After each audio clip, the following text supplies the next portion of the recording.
وَإِذْ قُلْنَا لِلْمَلَائِكَةِ اسْجُدُوا لِآدَمَ فَسَجَدُوا إِلَّا إِبْلِيسَ قَالَ أَأَسْجُدُ لِمَنْ خَلَقْتَ طِينًا قَالَ أَرَأَيْتَكَ هَذَا الَّذِي كَرَّمْتَ عَلَيَّ لَئِنْ أَخَّرْتَنِ إِلَى يَوْمِ الْقِيَامَةِ لَأَحْتَنِكَنَّ ذُرِّيَّتَهُ إِلَّا قَلِيلًا قَالَ اذْهَبْ فَمَنْ تَبِعَكَ مِنْهُمْ فَإِنَّ جَهَنَّمَ جَزَاؤُكُمْ جَزَاءً مَوْفُورًا وَاسْتَفْزِزْ مَنِ اسْتَطَعْتَ مِنْهُمْ بِصَوْتِكَ وَأَجْلِبْ عَلَيْهِمْ بِخَيْلِكَ وَرَجِلِكَ وَشَارِكْهُمْ فِي الْأَمْوَالِ وَالْأَوْلَادِ وَعِدْهُمْ وَمَا يَعِدُهُمُ الشَّيْطَانُ إِلَّا غُرُورًا إِنَّ عِبَادِي لَيْسَ لَكَ عَلَيْهِمْ سُلْطَانٌ وَكَفَى بِرَبِّكَ وَكِيلًا۔ شروع کرتی ہوں اللہ کے نام سے جو بے انتہا مہربان نہایت رحم فرمانے والا ہے۔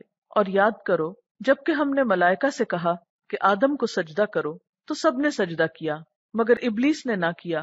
اس نے کہا کیا میں اس کو سجدہ کروں جسے تو نے مٹی سے بنایا ہے؟ پھر وہ بولا دیکھ تو صحیح کیا یہ اس قابل تھا کہ تو نے اسے مجھ پہ فضیلت دی؟ اگر تو مجھے قیامت کے دن تک مہلت دے تو میں اس کی پوری نسل کی بے کنی کر ڈالوں، بس تھوڑے ہی لوگ مجھ سے بچ سکیں گے۔ اللہ تعالیٰ نے فرمایا اچھا تو جا، ان میں سے جو بھی تیری پیروی کریں تجھ سمیت ان سب کے لیے جہنم ہی بھرپور جزا ہے۔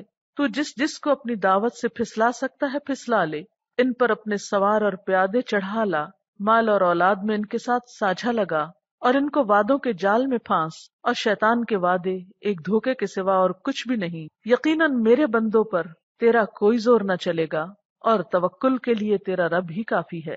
وَإِذْ قُلْنَا لِلْمَلَائِكَةِ اسْجُدُوا لِآدَمَ، اور جب ہم نے فرشتوں سے کہا آدم کو سجدہ کرو، فَسَجَدُوا إِلَّا إِبْلِيسَ، سب نے سجدہ کیا بس ابلیس نے نہ کیا۔ قَالَ، بولا، أَأَسْجُدُ لِمَنْ خَلَقْتَ طِينًا، کیا میں اس کو سجدہ کروں جسے تو نے مٹی سے بنایا؟ تکبر میں مبتلا ہو گیا۔ قَالَ، شیطان بولا، أَرَأَيْتَكَ، کیا تو نے دیکھا، هَذَا الَّذِي كَرَّمْتَ عَلَيَّ، یہ جسے تو نے مجھ پہ فضیلت دی، یعنی یہ انسان، لَئِنْ أَخَّرْتَنِ إِلَى يَوْمِ الْقِيَامَةِ، اگر تو نے مجھے مہلت دے دی قیامت کے دن تک تو میں کیا کروں گا، لَأَحْتَنِكَنَّ ذُرِّيَّتَهُ إِلَّا قَلِيلًا، میں ضرور قابو میں کر لوں گا اس کی اولاد کو مگر تھوڑے سے، مگر بہت تھوڑے بچے، اس آدم کے بچوں کو ہی پکڑ لوں گا۔ اور آپ کو پتا ہے کہ جب بچے کی ولادت قریب ہوتی ہے تو شیطان پاس آ کے کھڑا ہو جاتا ہے کہ جو ہی سامنے آئے اس کو چھوں۔ اور یہ جو بچہ روتا ہے نا، اس کی وجہ حدیث میں یہ بتائی گی کہ شیطان اس کو ٹھونگا مارتا ہے۔ ڈاکٹرز جو کہتے ہیں کہتے رہیں، لیکن حدیث میں جو بتایا گیا وہ یہی ہے کہ شیطان اس کو آ کے تکلیف دیتا ہے، اس وقت سے پیچھے پڑ جاتا ہے انسان کے۔ اسی لیے والدہ کو، جس کسی کی بھی ڈلیوری ہونی، ان سب کو میں پہلے سے نصیحت کری کہ اس وقت کثرت سے آیت الکرسی پڑھیں تاکہ بھاگ جائے وہاں سے۔ اگر آپ اس حالت میں کنڈیشن میں نہ ہو پڑھنے کی تو جو آپ کے پاس کھڑے ان کو کہیں کہ پڑھیں۔ تو بہرحال کہتے کہ اس کے بچوں کو، ذریت کو، لَأَحْتَنِكَنَّ، البتہ ضرور قابو میں کر لوں گا، کھا جاؤں گا، ذریتہ، اس کی اولاد کو، اس کے بچوں کو، الا قلیلا، مگر بہت تھوڑے، بہت کم۔ یہ لفظ جو احتنکنا ہے یہ بہت جامع لفظ ہے۔ ہا نون کاف، حنکا، حنکا اور حنکا کا لفظی معنی ہوتا ہے کسی چیز کو چبا کر نرم کرنا، اور چبا کر نرم کسی چیز کو کس لیے کیا جاتا ہے؟ تاکہ اس کو نگلا جا سکے۔ کسی سخت چیز کو آپ نگل نہیں سکتے تو پہلے آپ اس کو کیا کرتے ہیں؟ چباتے ہیں، نرم کرتے ہیں، پھر اندر لے جاتے ہیں۔ شیطان نے بھی کیا کہا کہ میں کیا کروں گا، اس کو کھا جاؤں گا۔ اب یہ کھانا محاورتی معنی ہے، لفظی معنی نہیں ہے۔ اسی طرح تحنیک کہتے ہیں نا، گھٹی کو، گھٹی نہیں دیتے بچوں کو، اس کو تحنیک بولتے ہیں۔ اور پھر ہونے کا اور ہن کا سبھی بچے کو مہذب بنانا۔ احتناک ہوتا ہے کسی چیز کو پورے کا پورا لے لینا۔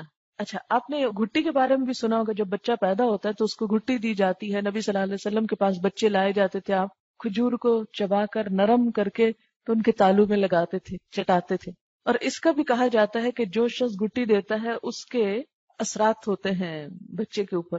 ہوتا یہ کہ بچہ بالکل ایک ان ٹچ نئی چیز ہوتا ہے نا، تو جو پہلے ہاتھ اس کو لگتے ہیں، جو اس کے زبان کے اندر یا جسم کے اندر انسان کے انگوٹھے سے یا انگلی سے جو ریز جاتی ہیں، وہ اس کی شخصیت پہ اثر انداز ہوتی. اسی لیے کہتے ہیں کہ نیک شخص سے ہمیشہ یا اچھے خصلت انسان سے پہلا ہاتھ لگوانا چاہیے تاکہ اچھائی جذب ہو انسان کے اندر. تو اس نے کیا کہا شیطان نے کہ میں اس کو گھٹی دے دوں گا، پیدا ہوتے ہی اپنے ہاتھ لگا دوں گا. یعنی یہ لفظی تفسیر ہے، اب لفظی پہ مت جائیں، یہ صرف میں اس کی گہرائی تک پہنچنے کے لیے آپ کو یہ بات کر رہی ہوں کہ اتنے تو شاید انتظار میں آپ کے ماں باپ بھی نہ تھے جتنا شیطان تھا.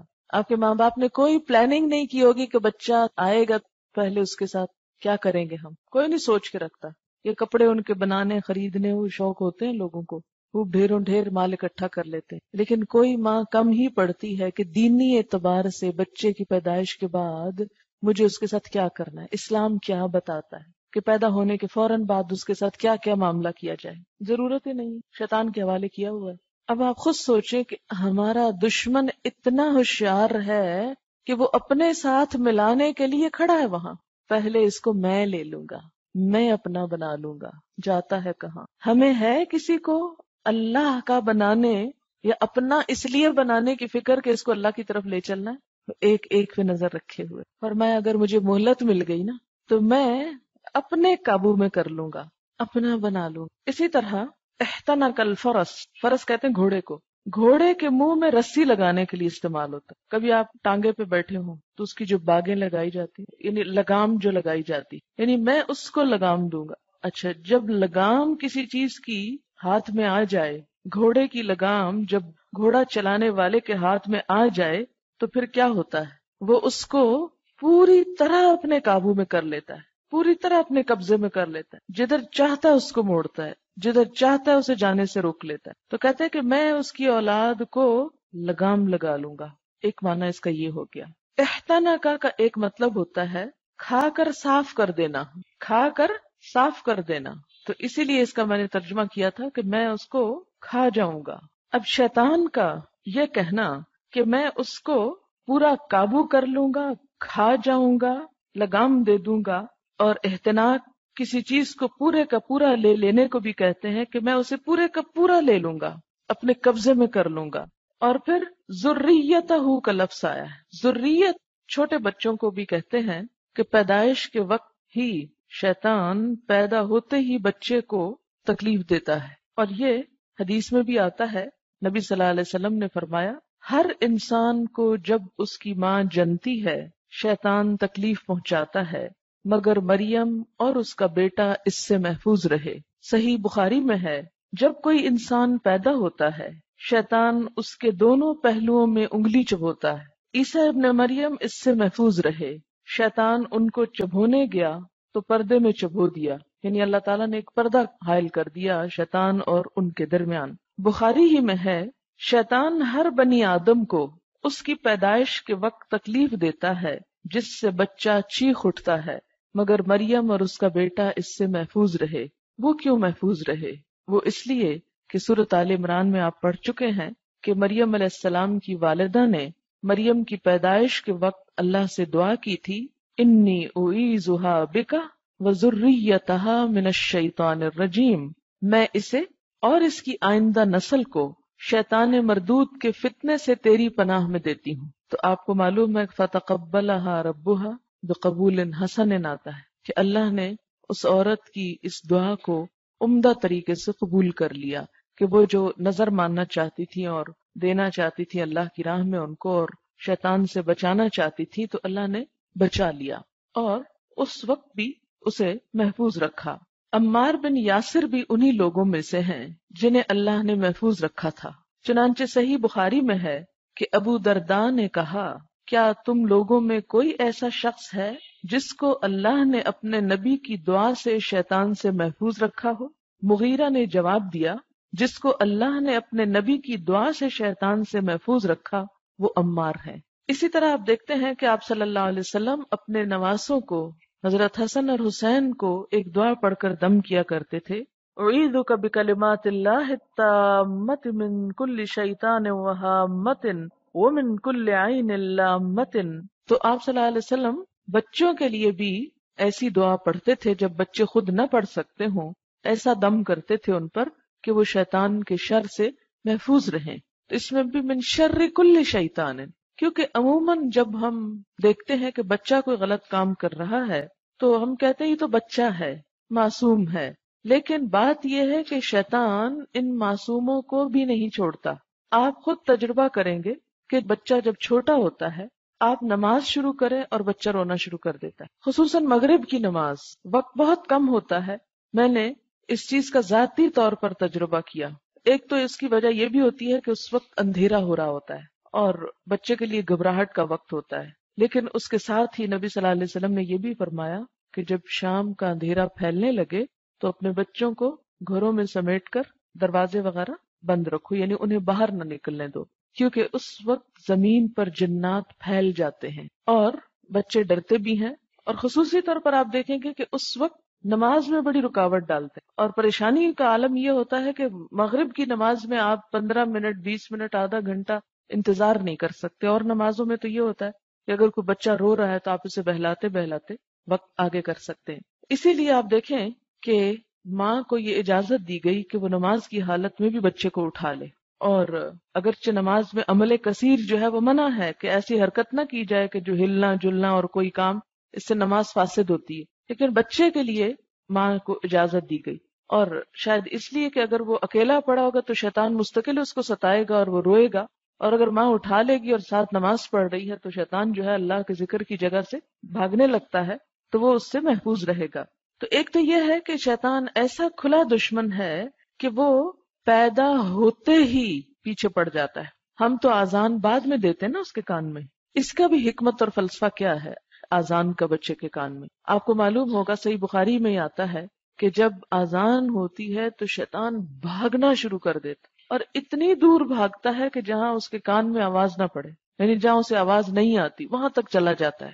تو آذان کی آواز ایسی ہے کہ جس سے شیطان گھبرا اٹھتا ہے۔ اب ایک بچہ جو پیدا ہونے کے بعد شیطان کے اثر اور انگلی چبھونے اور تنگ کرنے سے رو رہا ہے، تو اس کا ازالہ کس طرح ہوگا، پھر اس کا اتار کس طرح ہوگا، یا اس کا اینٹیڈوٹ کہنا چاہیے کس طرح ہوگا؟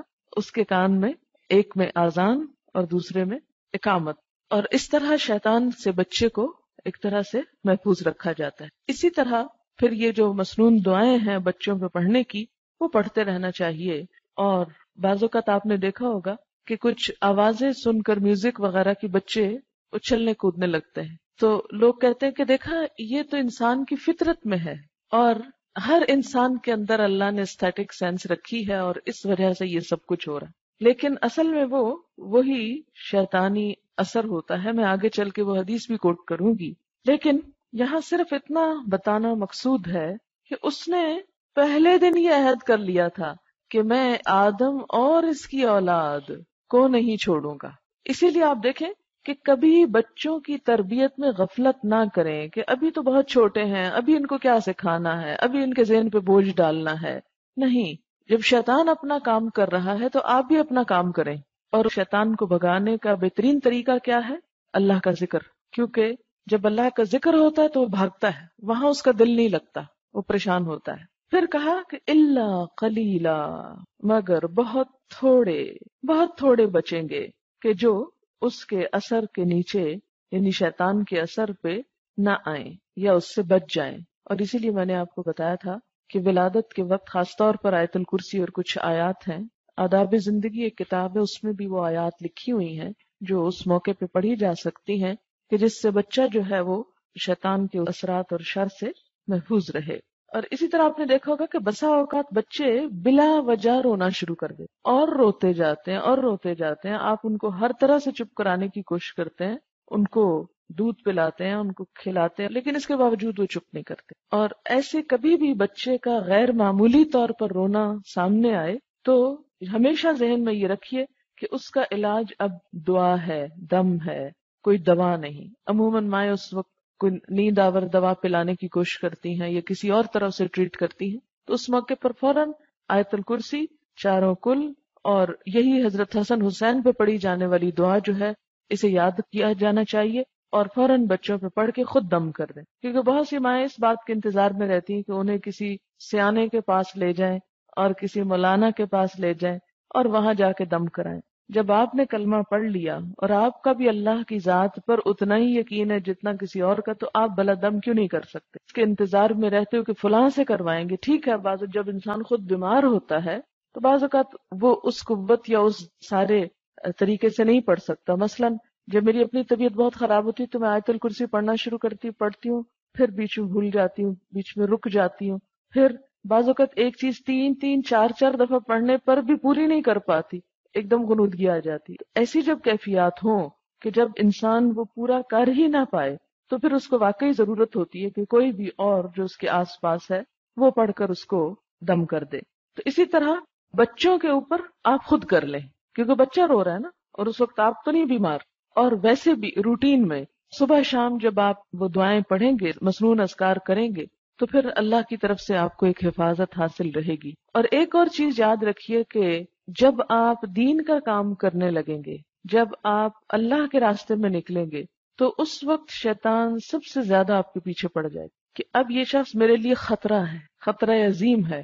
کیونکہ کسی بھی شخص کے اپنے ایمان پہ باقی رہنے کا ذریعہ یہ ہے کہ وہ دوسرے کو بتائے، اس سے اس کا اپنا ایمان مضبوط ہوتا ہے. جب تک آپ خود نماز روزہ کر رہے ہیں تو ہو سکتا ہے کہ وہ صرف آپ کی نیت خراب کروا دے کسی وقت، کہ ہاں لوگ کہیں گے بڑی نمازی ہے، نفل پڑھتی ہے، تہجد پڑھتی ہے، تو آپ کے دل میں بڑی ایک تھوڑی سی تکبر کی لہر آ جائے کہ ہاں دیکھا نا میں دوسروں کے مقابلے میں کتنی اچھی ہوں کہ یہ اور یہ کرتی. لیکن جب انسان دوسرے کو بتانے لگتا ہے تو اس وقت اس کا حملہ اور زیادہ شدید ہوتا ہے، اور اس کی چالیں اتنی خفیہ ہوتی ہیں کہ بعض اوقات آپ کو محسوس بھی نہیں ہوتی کہ وہ کدھر سے آ رہا ہے. قرآن پاک میں سورۃ حامیم سجدہ میں آتا ہے وَإِمَّا يَنزَغَنَّكَ مِنَ الشَّيْطَانِ نَزْغٌ فَاسْتَعِذْ بِاللَّهِ، فوراً اللہ کی پناہ طلب کریں، لا حول پڑھیں، اللہ کا ذکر کریں، اور اللہ سے دعا کریں کہ یا اللہ اس وقت میں تیری پناہ میں آنا چاہتی ہوں، تو مجھے اپنی پناہ میں لے لے، اور ہر اس شر اور فتنے سے نجات دے کہ جو میرے دین کے راستے میں رکاوٹ بننے والا ہے. اور یہ توفیق بھی ہر ایک کو نہیں ہوتی کہ اس کو پتہ چل جائے. یہ توفیق کس کو ہوتی ہے؟ اللہ کے خاص بندے جب شیطان ان پہ حملہ آور ہوتا ہے، اذا مسہم طائف من الشیطان تذکروا فاذا هم مبصرون، کہ جب شیطان کا کوئی خیال، کوئی حربہ ان پہ آتا ہے، تذکروا تو ہوش میں آ جاتے ہیں.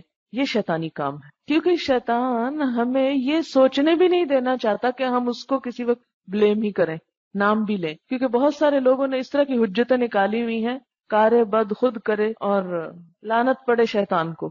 شیطان نے ایسے شعر بھی ہم سے نکلوا دیے ہیں کہ ہم کام تو خود غلط کرتے ہیں اور ہر وقت شیطان کو برا کہتے ہیں. تو اس کو برا کہنے کی بجائے اپنے آپ کو دیکھو. تو ٹھیک ہے اپنے آپ کو بھی دیکھنا چاہیے، لیکن اس کے وسوسے اور اس کی چالوں سے بھی آگاہ رہنا چاہیے، کیونکہ اللہ تعالیٰ نے اس کو ہمارا دشمن کہا ہے، اور دشمن بھی صرف دشمن نہیں، عدو مبینہ کہا ہے، دشمن کھلم کھلا. آپ اس سے بھلا کیسے بے نیاز ہو سکتے ہیں؟ اور کیسے آپ کہہ سکتے ہیں کہ میں تو خود غلط کام کر رہی ہوں اور میرے پیچھے شیطان کوئی بھی نہیں ہے، شیطان تو بہت اچھا ہے، وہ میرے پیچھے نہیں آ سکتا. لہٰذا ایسی صورت میں انسان کو محتاط رہنے کی ضرورت ہے. اب آپ دیکھیں کہ نہ صرف یہ کہ بچے، بلکہ ذریت میں پھر بچے جب بڑے ہو جائیں تو وہ بھی اس میں شریک ہو جاتے ہیں. اور چونکہ اس نے ایک چیلنج کیا ہے انسان کو، تو انسان کو بھی محتاط رہنا چاہیے. سب سے پہلا اس کا کام یہ ہوتا ہے کہ انسان کو شرک میں مبتلا کرے، اور جب انسان شرک میں مبتلا ہو جاتا ہے تو اس کا سارا مسئلہ حل ہو جاتا ہے، کیونکہ اس صورت میں انسان کے باقی سارے نیک اعمال خود بخود ضائع ہو جاتے ہیں. ٹھیک، اچھا، پھر اگر وہ شرک اور کفر میں انسان کو مبتلا نہیں کر سکتا تو گناہوں میں مبتلا کرتا ہے. نبی صلی اللہ علیہ وسلم نے فرمایا، لوگو سنو، شیطان اس بات سے قطعی نا امید ہے کہ اس شہر میں اس کی عبادت ہوگی، یعنی مکہ مدینہ وغیرہ میں، مگر کچھ اعمال جن کو تم معمولی اور حقیر سمجھتے ہو ان میں اس کی اطاعت کی جائے گی. یعنی یہاں رہ کے بھی لوگ غلط کام کریں گے اور وہ اسی سے خوش ہوگا کہ میں ان کے اندر شرک تو نہیں ڈال سکا، کفر تو نہیں پیدا کر سکا، لیکن ان کے لیے گناہوں کو چھوٹا کر دیا ہے. یہ چھوٹی سی بات ہے، کوئی بات نہیں، یہ کر لو، اس سے کچھ نہیں ہوتا. یعنی اس کا اگلا حربہ کیا ہے؟ انسان کے اندر گناہوں کی خواہش پیدا کرے. پھر اگر انسان گناہوں سے رک جاتا ہے تو اس کو اطاعت نہیں کرنے دیتا. مثلا آپ کوئی غلط کام نہیں کر رہے لیکن آپ کو دل نہیں کر رہا نماز پڑھنے کو، دل نہیں کر رہا صدقہ کرنے کو، تو اب یہ بھی شیطان کا حربہ ہے کہ آپ غلط نہیں کر رہے لیکن نیکی بھی نہیں کرنے دے رہا. تو جہاں سستی آئے اور نیکی کرنے کو دل نہ چاہے یا نیکی میں شک ڈال دے، کیونکہ عموماً وہ نیکی سے کس طرح روکتا ہے کہ نیکی کو مشکوک بنا دیتا ہے۔ مشکوک کیسے بناتا ہے؟ جیسے وضو کرتے وقت وسوسہ ڈال دیتا ہے کہ وضو صحیح نہیں ہوا، پاک ہی نہیں ہو تم، جو پاک ہی نہیں تو نماز کیا پڑھو گے؟ پھر اسی طرح نماز میں نماز بھلواتا ہے، دل نہیں لگنے دیتا نماز میں، خشوع و خضوع میں کمی کرتا ہے۔ پھر انسان کہتا ہے جب نماز میں خشوع و خضوع ہی نہیں تو ایسی نماز کا کیا فائدہ، اور انسان مطمئن ہو کے نماز چھوڑ دیتا ہے۔ کہیں قرآن میں یہ نہیں لکھا کہ لوگوں اگر خشوع و خضوع نہ ہو نماز میں تو کبھی نماز نہ پڑھنا۔ بہت سارے لوگ اس لیے نماز نہیں پڑھتے کہ میں پڑھتی ہوں تو بہت ہی اچھی پڑھتی ہوں، ورنہ ایسی نماز کا میرے خیال میں کوئی فائدہ نہیں۔ تو یہ ایک شیطان کی چال ہے۔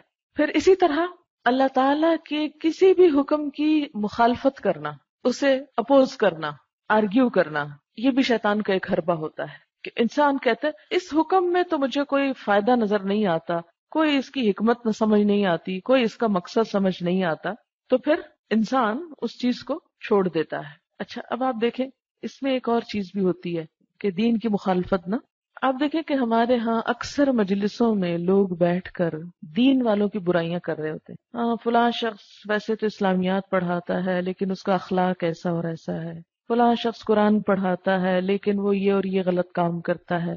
ہر مجلس میں بیٹھ کے اس طرح کے تذکرے کرنا، وہ قرآن تو پڑھتا ہے فلاں حقوق ادا نہیں کرتا، یہ سب بھی شیطان کے وسوسے ہیں۔ وہ کس لیے ڈالتا ہے؟ تاکہ کوئی اور قرآن پڑھنے، پڑھانے، نماز پڑھنے، کوئی صدقہ خیرات کرنے کی ہمت ہی نہ کرے، یعنی اتنا بدگمان کر دیا جائے نیکی سے، نیک کاموں سے، کہ کوئی شخص اس کی کوشش ہی نہ کرے۔ پھر اسی طرح یہ ہے کہ جسمانی اور ذہنی طور پر ایذا دیتا ہے۔ ایک آرٹیکل فاؤنٹین میگزین میں چھپا تھا کہ ڈاکٹرز اس بات پر ریسرچ کر رہے ہیں کہ بعض جسمانی بیماریاں دراصل روحانی بیماریاں ہیں۔ امریکہ میں شاید کچھ پادریوں نے موٹاپے کا علاج کیا کہ کچھ مریض ایسے ہیں کہ جو کھانا کھاتے ہیں مگر وہ بھوکے رہتے ہیں، اور وہ کھاتے چلے جاتے ہیں، کھاتے چلے جاتے ہیں، اور جس کی وجہ سے ان کا جسم بہت زیادہ بڑھ جاتا ہے۔ انہوں نے تورات میں سے پڑھا اور ان لوگوں کا بغیر کسی دوا کے صرف روحانی علاج کیا اور مریض ٹھیک ہو گئے۔ کیا پتا چلا کہ وہ دراصل، یعنی اس کو اگر ہم اسلامکلی انٹرپریٹ کریں تو جیسے نبی صلی اللہ علیہ وسلم نے فرمایا کہ شیطان ہر اس کھانے میں شریک ہو جاتا ہے جس پر اللہ کا نام نہیں لیا جاتا۔ تو پھر جب وہ شریک ہے اور آدھا وہ کھا گیا، خواہ وہ آپ کے اندر ہی بیٹھ کے کھائے جا رہا ہے، تو آپ کی بھوک کہاں سے ختم ہوگی؟ اسی وجہ سے بہت سے لوگ کہتے ہیں کہ ہم سب کچھ کھاتے ہیں مگر طاقت ہی نہیں ہے۔ وہ کیوں نہیں ہے؟ اس لیے کہ اللہ کا نام نہیں اس پہ لیا جا رہا، نہ پکاتے وقت نہ کھاتے وقت، لہٰذا اس کا جو اصل جوہر یا قوت کی چیز ہے اس کے اندر، وہ انسان کو لگتی ہی نہیں، انسان تک پہنچتی ہی نہیں، وہ شیطان اپنا حصہ لے جاتا ہے۔ کیونکہ وہ اگلی آیت میں آتا ہے نا، وَشَارِكْهُمْ فِي الْأَمْوَالِ وَالْأَوْلَادِ، اس میں مزید اس بات کی وضاحت ہوگی۔ پھر اسی طرح یعنی جسمانی بعض بیماریوں کا سبب بھی وہی ہوتا ہے۔ بعض لوگوں کے جسم اس طرح ہوتے ہیں کہ اس میں اس کا اثر رسوخ زیادہ ہوتا ہے، وہ اثر زیادہ قبول کر لیتے ہیں۔ اچھا، پھر اسی طرح روحانی طور پر کمزور کرتا ہے انسان کو، غمگین کر کے، خوف و ہراس کا شکار کر کے، وسوسوں میں مبتلا کر کے، توہمات میں مبتلا کر کے اسے غمگین رکھتا ہے۔ جیسے آتا نا، الشیطان یعدکم الفقر، شیطان تم سے فقر کا، محتاجی کا وعدہ کرتا ہے کہ دیکھو تم محتاج ہو جاؤ گے، اللہ کی راہ میں دینے لگے ہو مت دو، خود فقیر ہو جاؤ گے۔ اچھا، اس کے علاوہ جب انسان سوتا ہے تو سونے میں بھی روحانی اذیت دیتا ہے۔ بسا اوقات آپ دیکھیں گے کہ آپ کو سوتے ہوئے جسم کے اوپر ایک بوجھ پڑتا محسوس ہوگا، اور یوں لگے جیسے آپ کے کوئی کندھے پکڑ کے تو آپ کو پریس کر رہا ہے، اور آپ بڑی مشکل سے اپنے آپ کو سنبھال پاتے ہیں۔ یہ بھی دراصل جن شیطان ہوتا ہے، اور اس کی وجہ یہ ہوتی ہے کہ آپ آیت الکرسی اور اللہ کا ذکر کیے بغیر سو جاتے ہیں۔ نبی صلی اللہ علیہ وسلم نے سونے کے طریقے میں کیا فرمایا تھا کہ آپ معوذتین پڑھ کے ہاتھوں پہ دم کر کے پھر پورے جسم پہ پھیرتے تھے تاکہ شیطان کا اثر نہ ہو جسم پر، ایک حفاظتی لیئر مل جائے انسان کو۔ اب اگر یہ باتیں کوئی عام انسان کہتا تو ہم کہتے ہیں یہ کیا سپرسٹیشنز ہیں، کیا ایسی باتیں کہانیاں سنا رہے، لیکن یہ سب کچھ خود نبی صلی اللہ علیہ وسلم نے فرمایا، اور اس وقت تک جتنی باتیں میں آپ کو بتا رہی ہوں قرآن اور سنت ہی سے دلیل لا رہی۔ اس لیے شیطان آپ کو اس موضوع پر سوچنے بھی نہیں دے گا، کیونکہ اس کے حملے انہی راستوں سے ہیں، انہی راستوں سے وہ تسلط پاتا ہے، قابو پاتا ہے۔ تو ان عادتوں کو جب تک ہم تبدیل نہیں کریں گے، اپنے کھانے کی، سونے کی اور چیزوں کی، تو وہ اپنا حصہ جو ہے وہ لگاتا رہے گا، شریک ہوتا رہے گا۔ پھر روحانی طور پر اس کا ستانا خواب کی شکل میں بھی ستانا ہے، جیسے کہ میں نے سورۃ یوسف کے شروع میں آپ کو خواب کا بتایا تھا۔ صحیح بخاری میں ہے کہ نبی صلی اللہ علیہ وسلم نے فرمایا، اگر کوئی شخص ایسا خواب دیکھے جو اس کو پسند ہو تو وہ اللہ کی طرف سے ہے، اسے چاہیے کہ اس پر اللہ کا شکر ادا کرے اور خواب لوگوں سے بیان کر دے، اور اگر کوئی ناپسندیدہ خواب دیکھے تو وہ شیطان کی طرف سے ہے، اسے چاہیے کہ اللہ کی پناہ مانگے اور خواب کسی سے بیان نہ کرے کیونکہ اس سے کوئی نقصان نہیں پہنچتا۔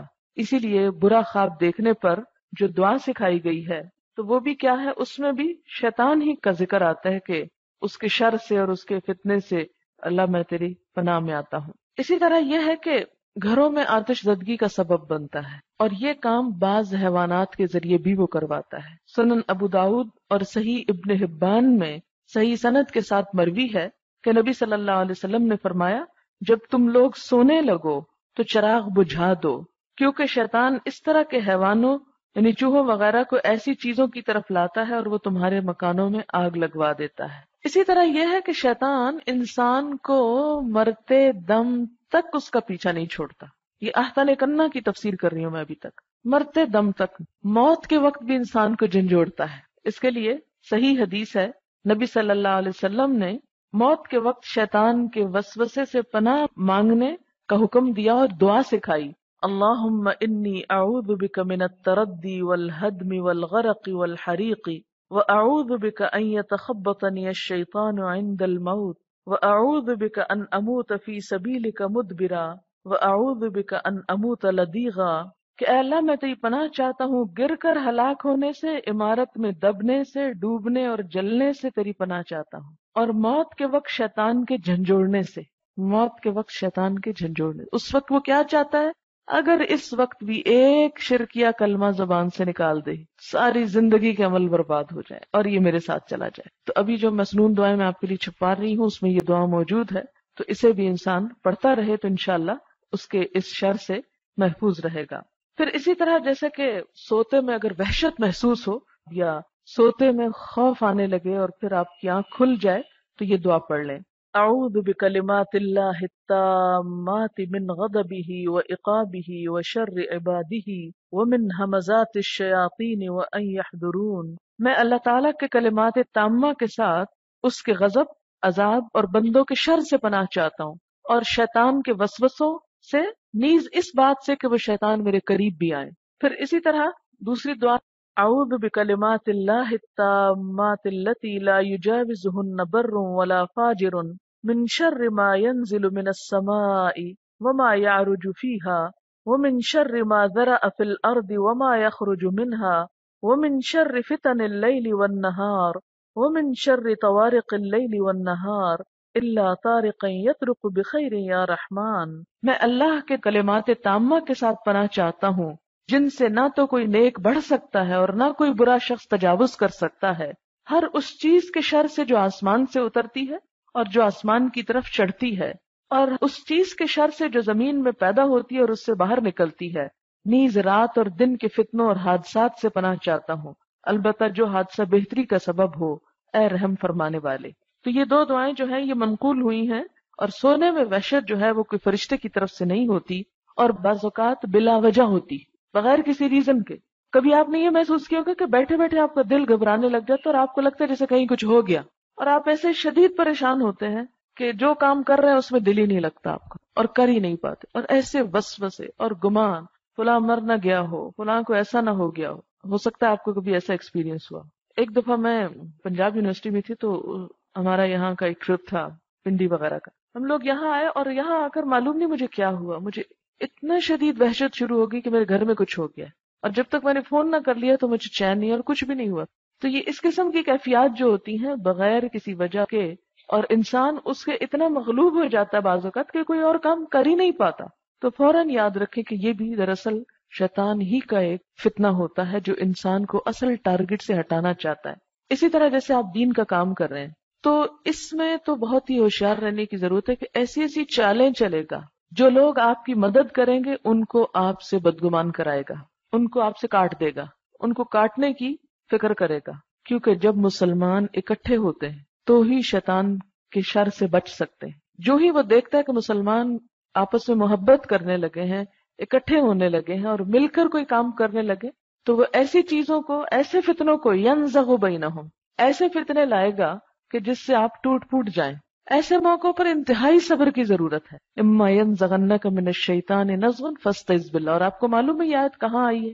یہ آیت آئی ہے وَمَنْ أَحْسَنُ قَوْلًا مِّمَّنْ دَعَا إِلَى اللَّهِ وَعَمِلَ صَالِحًا. اس سے بڑھ کے اچھی بات اور کس کی ہو سکتی ہے جو لوگوں کو اللہ کی طرف بلائے اور خود بھی اچھے کام کرے. وَقَالَ إِنَّنِي مِنَ الْمُسْلِمِينَ. اور کہے کہ میں مسلمان ہوں. وَلَا تَسْتَوِي الْحَسَنَةُ وَلَا السَّيِّئَةُ. اچھائی اور برائی برابر نہیں ہوتی. ادفع باللتی ہی احسن. کسی بھی برائی کو اس طریقے سے دور کرو جو سب سے اچھا ہے. فَإِذَا الَّذِي بَيْنَكَ وَبَيْنَهُ عَدَاوَةٌ كَأَنَّهُ وَلِيٌّ حَمِيمٌ. تو اس طرح کیا ہوگا کہ وہ شخص جس کو تم دین کی دعوت دے رہے تھے اور تمہارے درمیان اگر شدید دشمنی بھی ہوئی تو تمہارے اس حسن سلوک سے کہ برائی کے جواب میں تم بھلا کرو، وہ شخص اس طرح ہو جائے گا كَأَنَّهُ وَلِيٌّ حَمِيمٌ، گویا گہرا دلی دوست ہے. لیکن یہ سب کچھ جو ہے اتنا آسان نہیں ہے. کسی کی طرف سے پہنچنے والی اذیت میں صبر کر کے خاموشی اختیار کرنا یا برائی کا جواب بھلائی سے دینا آسان نہیں. اسی لیے اللہ تعالیٰ فرماتے وَمَا يُلَقَّاهَا إِلَّا الَّذِينَ صَبَرُوا. یہ صفت نصیب نہیں ہوتی مگر ان لوگوں کو جو صبر کریں. وَمَا يُلَقَّاهَا إِلَّا ذُو حَظٍّ عَظِيمٍ. اور یہ صفت نصیب نہیں ہوتی مگر بڑی قسمت والوں جن سے اللہ کوئی بڑا کام لینا چاہے. اور اس کے آگے فرمایا وَإِمَّا يَنزَغَنَّكَ مِنَ الشَّيْطَانِ نَزْغٌ. شیطان کرنے نہیں دے گا، نہ صبر کرنے دے گا، نہ حسن ظن رکھنے دے گا، نہ برائی کے جواب میں بھلائی کرنے دے گا. ان سب چیزوں کا علاج کیا؟ باندھے رکھو اپنے آپ کو، جمے رہو، اور وتواصوا بالحق وتواصوا بالصبر کے انسان پھسلنے لگے تو کسی ایسے شخص سے مشورہ کرے کہ جو اس کو اچھا مشورہ دے، خیرخواہی پر مبنی اور سنبھالے رکھے. وَإِمَّا يَنزَغَنَّكَ مِنَ الشَّيْطَانِ نَزْغٌ فَاسْتَعِذْ بِاللَّهِ. اور اس سارے کھیل کو بگاڑے گا کون؟ شیطان. وہ فساد ڈالے گا. کیا کرو؟ اللہ کی پناہ طلب کر لو. إِنَّهُ هُوَ السَّمِيعُ الْعَلِيمُ. یاد رکھو وہ سننے والا بھی، جاننے والا بھی، اور پناہ دے گا وہ. پھر اسی طرح کچھ بیماریاں جنوں کی طرف سے ہوتی ہیں. نبی صلی اللہ علیہ وسلم نے فرمایا میری امت کا خاتمہ میدان جہاد کے نیزوں اور طاعون کی بیماری سے ہوگا جو جنوں کے کچوکے کا نتیجہ ہے. یعنی طاعون بھی دراصل کیا ہے؟ جنوں کے کچوکے کا نتیجہ ہے. دونوں حالتوں میں شہادت نصیب ہوگی. مستدرک حاکم میں ہے طاعون تمہارے دشمن جنوں کے کچوکے کا نتیجہ ہے، اس لیے تمہارے لیے شہادت کا رتبہ ہے. طاعون میں مرنے والوں کے لیے شہادت ہے نا. تو انسان کبھی سوچتے کیوں اس میں اور بھی تو اتنی بڑی بڑی کینسر بھی ہے اور بیماریاں بھی. اچھا کینسر کے بارے میں بھی یہ سننے میں آیا تھا کہ بعض لوگوں کا خیال ہے کہ یہ بھی دراصل اس میں بھی شیطان کا دخل. رسالہ فاؤنٹین میں پڑھا. اور جیسا کہ آپ جانتے کہ حضرت ایوب علیہ السلام کو جو اسکن ڈیزیز ہو گئی تھی تو اس پر انہوں نے کیا کہا تھا؟ مسنی الشیطان بنصب. مجھے شیطان نے تھکا دیا ہے اور یعنی شیطان جو ہے مجھے ستا رہا ہے. اور اس وقت انہوں نے دعا بھی پھر یہ مانگی تھی کہ انی مسنی الضر وانت ارحم الراحمین. سورۃ صاد کی آیت ہے 41. وَاذْكُرْ عَبْدَنَا أَيُّوبَ إِذْ نَادَى رَبَّهُ انی مسنی الشیطان بنصب وعذاب. اس بیماری کو انہوں نے شیطان کی طرف منسوب کیا تھا. اسی طرح ایک عورتوں میں بیماری ہوتی ہے استحاضہ کی. ایک ہوتا نا حیض جس کو پیریڈز آپ کہتے ہیں، منسٹریشن، اور ایک ہے استحاضہ. استحاضہ ایسی بیماری ہوتی ہے کہ عورت کو بلیڈنگ ختم نہ ہو پیریڈز کے بعد بھی اور جاری رہے، اسپاٹنگ ہوتی رہے سارا مہینہ، ساری زندگی. تو کچھ عورتوں کو یہ بیماری ہو جاتی. نبی صلی اللہ علیہ وسلم نے استحاضہ والی عورت سے فرمایا تھا کہ یہ شیطان کی رگڑ کی وجہ سے ہوتا ہے، یعنی اس میں بھی شیطان کی مداخلت ہے. اچھا وہ کیوں؟ تاکہ وہ عورت اپنے آپ کو کبھی پاک نہ سمجھے اور نماز روزے ہر چیز سے جائے. آپ دیکھیں نا کہ کبھی بھی پیریڈز میں ذرا سا اوپر ایک دن ہو جائے، کچھ گھنٹے ہو جائیں، اسپاٹنگ ہو جائے، کتنی بے چینی ہوتی ہے. اور نماز نہ پتہ چلتا پڑھی ہے، نہ پتہ چلتا نہیں پڑھی. پڑھ لیں تو لگتا ہے پڑھی نہیں، نہ پڑھے تو لگتا ہے کہ معلوم نہیں کیا ہو گیا. اور ایک عجیب خلل، پریشانی. اور اس خلل کا نتیجہ کیا ہوتا ہے کہ انسان بعد میں بھی چھوڑ دیتا ہے. وہ اس کا ایک طرح سے حملہ ہے. لہٰذا شیطان جو ہے وہ انسان کے ساتھ ساتھ ہے. اور پھر اسی طرح آپ دیکھیں کہ آسیب کی شکل میں، جنات کی شکل میں، کیونکہ شیطان کان من الجن، اصل میں اس کی اصل جو ہے وہ جنوں سے ہے. تو بعض اوقات کچھ لوگوں کے اوپر جن کا سایہ بھی ہو جاتا ہے، اور یہ بھی ایک حقیقت ہے، کوئی مذاق کی بات نہیں. اور اس کے بارے میں بھی ہم دیکھتے ہیں کہ قرآن میں جو سود خور کے بارے میں آتا ہے نا، الذین یأکلون الربا لا یقومون الا کما یقوم الذی یتخبطہ الشیطان من المس، کہ جو لوگ سود کھاتے ہیں ان کا حال اس شخص جیسا ہو جاتا ہے جس کو شیطان نے چھو کے باولا کر دیا ہو، یتخبط خبتی بنا دیا ہو۔ تو جب جن کا اثر ہوتا ہے انسان کسی کے اوپر، تو اس کے اوپر کیا ہوتا ہے، ایک خبط ہو جاتا ہے، ایک پاگل پن کا سا دورہ پڑ جاتا ہے، بہکی بہکی باتیں کرنے لگتا ہے انسان، اپنے ماحول اور حالات اور عقل کی باتیں چھوڑ کر بے عقلی کی باتیں کرنے لگتا ہے۔ اب اس چیز کو قرآن میں تسلیم کیا گیا، تبھی تشبیہ دی نا۔ اگر جن کی وجہ سے انسان خبتی نہ ہو اور جن نام کی کوئی چیز نہ اور نہ اثرات ہو، تو قرآن کیوں کہے کہ اس کا حال اس شخص کا ہو جاتا ہے جسے جن پڑ گیا ہو؟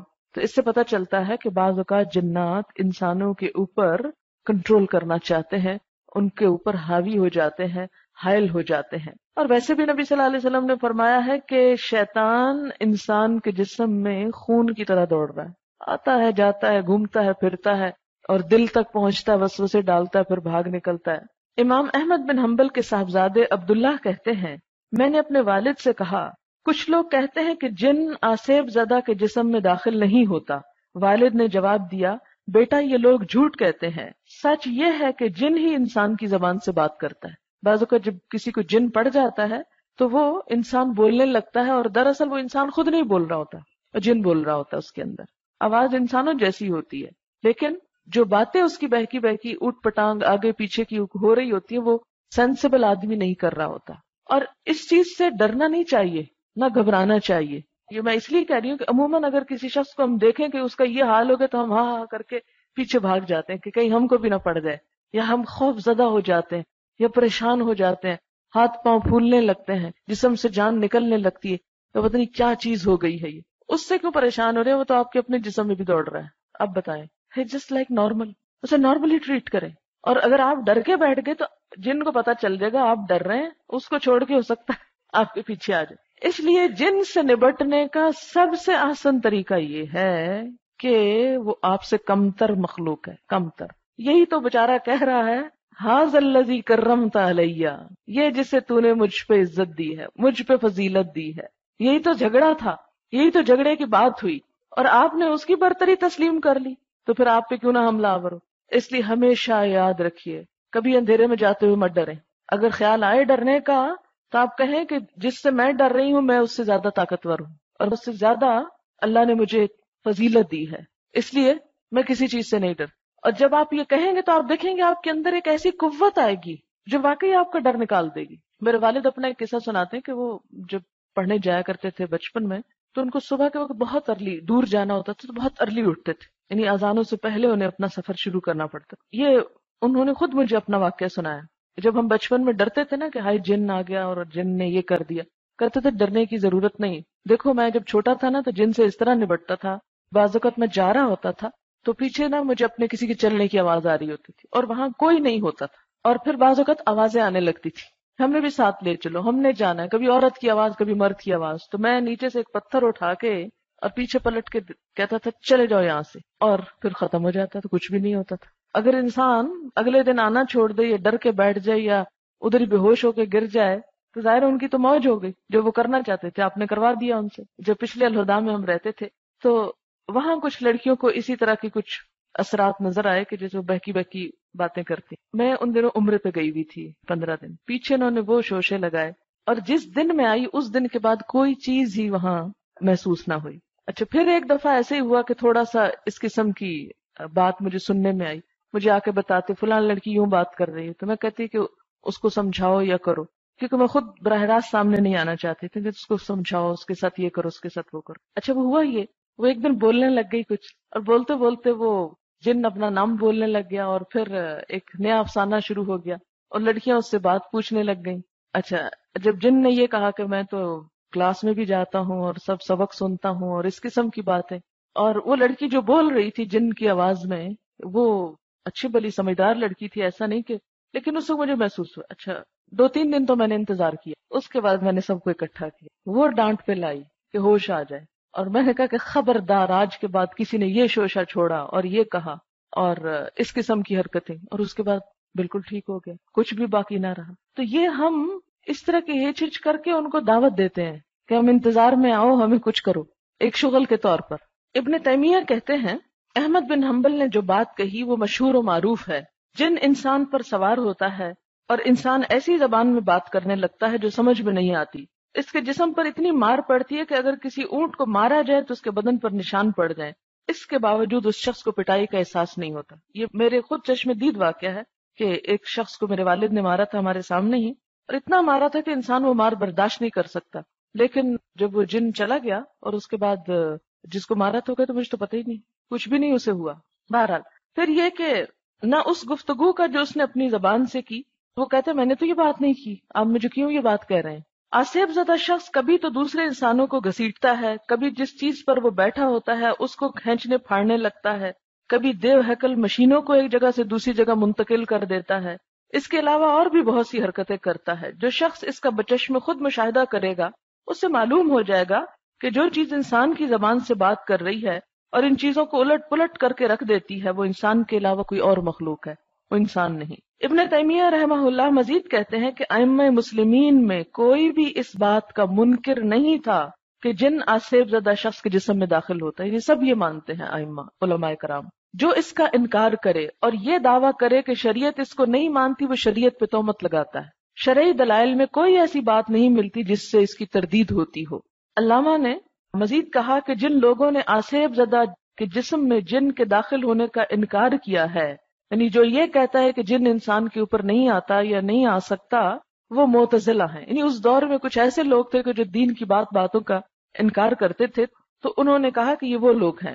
پھر اسی طرح یہ ہے کہ یہ پانی پہ اپنا تخت بچھاتا ہے، وہاں سے اپنے فوجی دستے روانہ کرتا ہے لوگوں کے پاس بہکانے کے لیے، اور اس کے نزدیک سب سے معزز وہ ہوتا ہے جو سب سے بڑا فتنہ گر ہو، اور خصوصی طور پر شیطان اس اپنے کارندے کو سب سے زیادہ چاہتا ہے جو شوہر اور بیوی کے درمیان جھگڑا پیدا کر کے آئے۔ مسند احمد میں کہ نبی صلی اللہ علیہ وسلم نے ابن سعید سے کہا تمہیں کیا نظر آتا ہے؟ اس نے کہا سمندر کی سطح پر ایک تخت نظر آتا ہے جس کے ارد گرد بہت سارے سانپ ہیں۔ نبی صلی اللہ علیہ وسلم نے فرمایا ابن سعید نے صحیح کہا، وہ ابلیس کا تخت ہے۔ پھر اسی طرح یہ ہے کہ جنات کی جناتی فوجیں ہوتی ہیں، اور جیسے کہ اللہ تعالیٰ قرآن پاک میں فرماتے ہیں الم تر انا ارسلنا الشیاطین علی الکافرین، جو کافروں کے اوپر مسلط ہوتی ہیں، تعزہم عزا، جو انہیں حق کی مخالفت پہ خوب اکساتے ہیں۔ پھر اسی طرح یہ ہے کہ ہر انسان کے ساتھ ایک ہمزاد شیطان ہوتا ہے، جیسے ایک فرشتہ ہوتا ہے نا جو اسے کبھی نہیں چھوڑتا۔ صحیح مسلم میں حضرت عائشہ رضی اللہ تعالی عنہا کی حدیث ہے، وہ کہتی ہیں کہ ایک رات نبی صلی اللہ علیہ وسلم میرے پاس سے نکلے، مجھے غیرت آئی اور میں بھی پیچھے نکل گئی۔ آپ واپس ہوئے اور میری سانس پھولنے کی کیفیت دیکھی تو فرمایا کیا تم کو غیرت آ گئی تھی؟ میں نے کہا بھلا مجھ جیسا آپ جیسے پر کیوں نہ غیرت کرے گا؟ آپ نے فرمایا کیا تمہارے پاس تمہارا شیطان آ گیا تھا؟ میں نے کہا اے اللہ کے رسول کیا میرے ساتھ شیطان ہے؟ آپ نے فرمایا ہاں۔ میں نے کہا کیا ہر انسان کے ساتھ شیطان ہے؟ آپ نے فرمایا ہاں۔ میں نے کہا آپ کے ساتھ بھی؟ آپ نے فرمایا ہاں، لیکن میرے رب نے اس کے مقابلے میں میری مدد کی ہے اور وہ میرے تابع ہے، یعنی وہ مجھے کچھ نہیں کر سکتا۔ تو نبی صلی اللہ علیہ وسلم نے چونکہ دین کو محفوظ حالت میں پہنچانا تھا، لیکن ہر انسان کے ساتھ لگا ہوا ہے۔ اور اس میں یہ بات بھی آتی ہے کہ جب ایک انسان اپنے گھر سے نکلتا ہے اور اس وقت وہ دعا پڑھتا ہے بسم اللہ توکلت علی اللہ لا حول ولا قوت الا باللہ، تو کیا ہوتا ہے؟ ایک فرشتہ کہتا ہے ہدیتا و کفیتا و بقیتا، تو ہدایت پا گیا، تو بچا لیا گیا اور تو کافی کیا گیا، یعنی اللہ تجھ کو کافی ہو گیا، اب تمہیں شیطان نقصان نہیں دے سکتا، یعنی جس راستے پہ تم نکلو گے خیر اور بھلائی کا ہوگا۔ اس میں آپ دیکھیں کہ یہ بات میں نے اس لیے کہی ہے کہ بعض اوقات یہ ہوتا ہے کہ یہ جو جنات ہوتے ہیں یہ کچھ ایسی خبریں دوسرے کے بارے میں بتاتے ہیں جو عام لوگوں کو نہیں پتا ہوتی، تو انسان سمجھتا ہے کہ یہ انسان غیب کا علم جانتا ہے۔ مثلا آپ کسی پیر کے پاس جاتے ہیں، کسی سیانے کے پاس جاتے ہیں اور آپ اس کو اپنا کچھ حال بتاتے ہیں تو وہ آپ کی 10 اور باتیں بتاتا ہے۔ مثلا آپ کے شوہر کی کچھ باتیں بتائے گا، وہ بات بتائے گا جو آج سویرے آپ کی یا رات کو آپ کے شوہر سے بات ہوئی۔ اب آپ پریشان ہوں گے کہ یہ بات تو میرے اور میرے شوہر کے علاوہ کسی تیسرے کو پتا نہیں، ان بزرگ کو کیسے پتا چل گئی؟ یہ ضرور غیب جانتے۔ اور یہاں سے انسان شرک میں مبتلا ہو جاتا اور گمراہ ہو جاتا۔ آپ کو معلوم ہے یہ ہوتا کیا ہے؟ ہوتا یہ ہے کہ ایسے کچھ لوگ جنات کو تابع کرتے ہیں، مسخر کرتے ہیں، اپنے قابو میں کرتے ہیں اور اس کو بھیج دیتے ہیں فوراً اس شیطان کے پاس جو اس کے شوہر کے ساتھ لگا ہوا۔ اور اس سے پوچھ لیتے ہیں کہ آج رات یہ شوہر اور بیوی آپس میں کیا بات کر رہے، اور وہ اس سے وہ بات پوچھ کے آ کے ادھر بتا دیتا اور یہ فوراً اس عورت کو بتا دیتا، اور اس طرح انسان جو ہے وہ گمراہ ہو جاتا ہے۔ اسی لیے ایک صورت ہے، جیسے گھر سے نکلتے وقت آپ بسم اللہ توکلت علی اللہ یہ پڑھتے ہیں، تو وہ جو ہمزاد ہوتا ہے وہ آپ کی بات کسی کو بتا ہی نہیں سکتا، اس کا منہ بند ہو جاتا ہے۔ ہدیتا ووقیتا وکفیتا، اب یہ جو آپ کا ہمزاد شیطان ہے یہ آپ کی خبر کسی کو دینے پہ قادر نہیں، کسی دوسرے شیطان کو یہ نہیں بول سکتا کہ آپ نے کیا کیا آج، لہٰذا آپ محفوظ ہو گئے۔ اسی لیے اللہ کا ذکر ہر حال میں انسان کو محفوظ رکھتا ہے۔ صبح شام کی دعائیں پڑھیں، پھر اس کے علاوہ گھر سے نکلنے کی دعائیں پڑھیں، کھانا کھاتے وقت اللہ کا ذکر کریں، واش روم جاتے وقت، کیونکہ ان جنات کے ٹھکانے گندی جگہ ہوتی ہیں۔ اس میں ہمیں کیا دعا سکھائی گئی؟ اللہم انی اعوذ بک من الخبث والخبائث، کہ اللہ میں تیری پناہ میں آتا ہوں ان خبیث جنوں اور جنیوں کے شر سے، کیونکہ ان کے وہ ٹھکانے ہوتے ہیں، یہ گندی جگہ۔ اسی طرح آپ دیکھیں کہ جب آپ کسی ایسی درخت کے نیچے یا باہر کسی علاقے میں آپ کو ضرورت پیش آئے رفع حاجت کی، تو اس میں بھی آپ دعائیں پڑھے بغیر کہیں نہ بیٹھیں۔ عموماً درختوں کے نیچے لوگ بیٹھ کے جب رفع حاجت کرتے ہیں تو کئی دفعہ جنات کے اثر میں آ جاتے ہیں کہ وہ کہتے ہیں کہ انہوں نے ہمیں نقصان پہنچایا یا تکلیف دی۔ اور پھر سب سے زیادہ شیطان اس شخص پہ حملہ آور ہوتے ہیں جو غافل ہوتا ہے، اللہ کا ذکر نہیں کرتا۔ قرآن پاک میں آتا ہے وَمَن يَعْشُ عَن ذِكْرِ الرَّحْمَنِ نُقَيِّضْ لَهُ شَيْطَانًا، جو رحمان کے ذکر سے غفلت برتتا ہے، رحمان کے ذکر سے تغافل برتتا ہے، نُقَيِّضْ لَهُ شَيْطَانًا، ہم اس پہ شیطان مسلط کر دیتے ہیں، فَهُوَ لَهُ قَرِينٌ، وہ اس کا دوست بن جاتا ہے۔ یہ سورۃ زخرف کی آیت نمبر 36 ہے۔ اسی طرح ایک اور جگہ پر آتا ہے وَقَيَّضْنَا لَهُمْ قُرَنَاءَ، ہم نے ان پر ایسے ساتھی مسلط کر دیے ہیں، فَزَيَّنُوا لَهُم مَا بَيْنَ أَيْدِيهِمْ وَمَا خَلْفَهُمْ، جو انہیں آگے اور پیچھے ہر بری چیز خوشنما بنا کے دکھاتے ہیں۔ پھر اسی طرح یہ ہے کہ جیسے انسانوں کی فوجیں ایسی جنات کی فوجیں بھی ہیں، کیونکہ قرآن پاک میں اَفَتَتَّخِذُونَهُ وَذُرِّيَّتَهُ، شیطان کی اولاد کا ذکر کیا گیا۔ پھر اسی طرح وَالَّذِينَ كَفَرُوا أَوْلِيَاؤُهُمُ الطَّاغُوتُ، تو یہاں طاغوت کا معنی کیا بتایا گیا تھا؟ شیطان بھی، تو یہ ان کے اولیاء ہیں۔ پھر انما یدعو حزبہ، شیطان کی حزب، حزب الشیطان قرآن میں اس کا بھی ذکر آتا ہے سورۃ فاطر میں۔ اور پھر اسی طرح شیطان بسا اوقات خود براہ راست حملہ آور ہوتا ہے، بسا اوقات اپنے انسان چیلوں کے ذریعے حملے کرتا ہے۔ 8ویں پارے میں آتا ہے نا وَكَذَلِكَ جَعَلْنَا لِكُلِّ نَبِيٍّ عَدُوًّا شَيَاطِينَ الْإِنسِ وَالْجِنِّ يُوحِي بَعْضُهُمْ إِلَى بَعْضٍ زُخْرُفَ الْقَوْلِ غُرُورًا وَلَوْ شَاءَ رَبُّكَ مَا فَعَلُوهُ فَذَرْهُمْ وَمَا يَفْتَرُونَ، کہ ہم نے ہر نبی کے لیے شیطان اور جن و انس میں سے دشمن بنا دیے ہیں، وہ ان میں سے بعض کو چکنی چپڑی باتیں القاء کرتے ہیں۔ پھر اسی طرح سورۃ الاعراف میں اِنَّا جَعَلْنَا الشَّيَاطِينَ أَوْلِيَاءَ لِلَّذِينَ لَا يُؤْمِنُونَ، کہ ہم نے شیطان کو ان لوگوں کا سرپرست بنا دیا ہے کہ جو ایمان نہیں لاتے۔ سورۃ الانعام میں وَإِنَّ الشَّيَاطِينَ لَيُوحُونَ، کہ شیطان جو ہے وہ وحی کرتے ہیں إِلَىٰ أَوْلِيَائِهِمْ، اپنے دوستوں کی طرف، یعنی انسانوں میں سے جو انسان ان کے تابع ہوتے ہیں ان کو وہ کیا کرتے ہیں؟ وحی کرتے ہیں، القاء کرتے ہیں۔ اور پھر لِيُجَادِلُوكُمْ، وہ انسان تم سے جھگڑنے آ جاتے ہیں۔ وَإِنْ أَطَعْتُمُوهُمْ إِنَّكُمْ لَمُشْرِكُونَ، اگر تم ان کی بات مانو گے تو تم بھی شرک میں مبتلا ہو جاؤ گے۔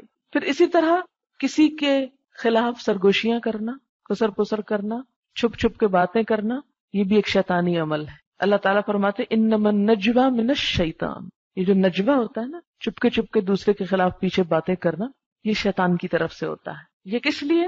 لِيَحْزُنَ الَّذِينَ آمَنُوا، تاکہ ایمان والے جو ہے وہ غمگین ہوں، ان کو پریشان کرنے کے لیے کہ دیکھو یہ میرا مسلمان بھائی میرا خیر خواہ نہیں، اس کے ساتھ ملا ہوا ہے میرے خلاف، تو اس سے انسان مورلی ڈسٹرب ہوتا ہے۔ پھر اسی طرح انسان کو گمراہ کرنے کے لیے شیطان اور کیا کیا کرتا ہے؟ اعمال کو خوبصورت بنا کے دکھا دیتا ہے۔ اس نے کہا تھا نا بما اغویتنی لأزینن لہم فی الارض، دنیا کو اتنا خوبصورت بنا دیتا ہے کہ آخرت کی طرف سوچنے کا وقت ہی نہیں ملتا انسان کو، برے عمل بھی اس کو اپنے بڑے اچھے لگنے لگتے ہیں، وہ اپنی برائی پر مطمئن بیٹھا ہوتا ہے۔ اب دیکھیں کہ بعض اوقات ہمارا ضمیر ہمیں جگاتا ہے اور کہتے ہیں کہ دیکھو غلط کر رہے ہو، لیکن اس کے باوجود ہم کہتے ہیں کیا ہوا، فلاں جو غلط کام کر رہا ہے۔ اس لیے اس چیز سے بہت زیادہ متنبہ ہونے کی ضرورت ہے، بہت خبردار رہنے کی ضرورت ہے۔ قرآن پاک میں ایک اور جگہ سورۃ النحل میں تاللہ لقد ارسلنا الی امم من قبلک فَزَيَّنَ لَهُمُ الشَّيْطَانُ أَعْمَالَهُم، شیطان نے ان کے اعمال خوبصورت بنا دیے.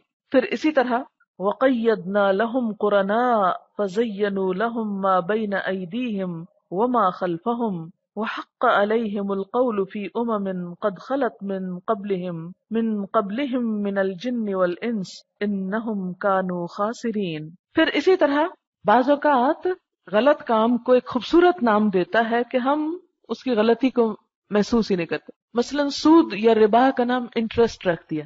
انٹرسٹ کتنا انٹرسٹنگ ہے نا، کتنا خوبصورت ہے.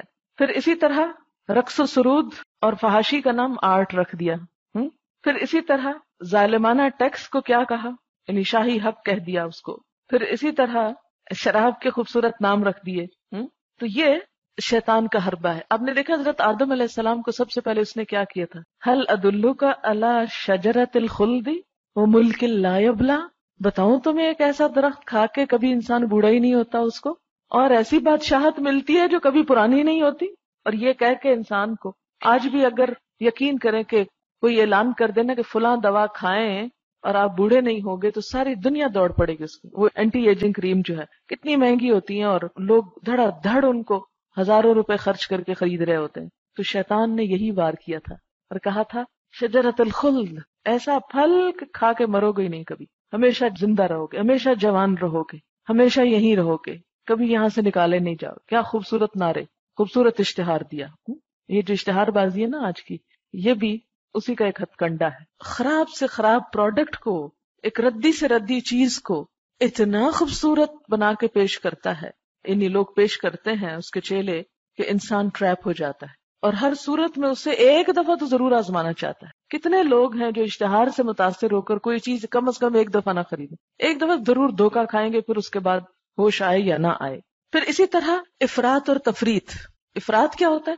کسی چیز میں حد سے بڑھ جانا. اور تفریط کیا ہوتا ہے؟ حق بھی کم کر دینا. عقائد کے معاملے میں، عبادات کے معاملے میں، تعلقات کے معاملے میں، ہر چیز میں ایکسٹریم پہ.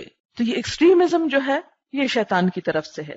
علامہ ابن قیم کہتے ہیں، ان کی کتاب ہے نا تلبیس ابلیس، اللہ تعالیٰ جب کوئی حکم صادر کرتا ہے تو اس کے بارے میں شیطان کی دو خواہشیں ہوتی ہیں، یا تو اس میں کمی اور کوتاہی کی جائے یا زیادتی کی جائے، بیچ میں انسان کو نہیں رہنے دیتا. یہ بہت بڑا امتحان ہے انسان کا. اور اس لیے کہ ان میں سے بندہ کوئی ایک بھی غلطی کر لے تو کام کیا کرایا بھی ضائع ہو جائے گا. شیطان انسان کے دل کے پاس آتا ہے اور اسے سونگھتا ہے. اگر اس میں پست ہمتی، تن آسانی اور سہل پسندی کی صفت ہوتی ہے تو وہ اس دروازے سے انسان پر حملہ کرتا ہے، چنانچہ اس کی حوصلہ شکنی کے فرائض کی انجام دہی کرتا ہے اور اس کو روک دیتا ہے. یعنی حوصلہ شکنی کرے تو تم تو یہ کر ہی نہیں سکتے، تمہاری تو ہمت ہی نہیں، تمہارے تو اتنے مسائل ہیں، تمہاری تو اتنی مشکلات ہیں، تم نہیں اس قابل یہ کام کرو. یعنی اگر وہ دیکھتا ہے کہ انسان تن آسان ہے، آرام پسند ہے، تو اس کو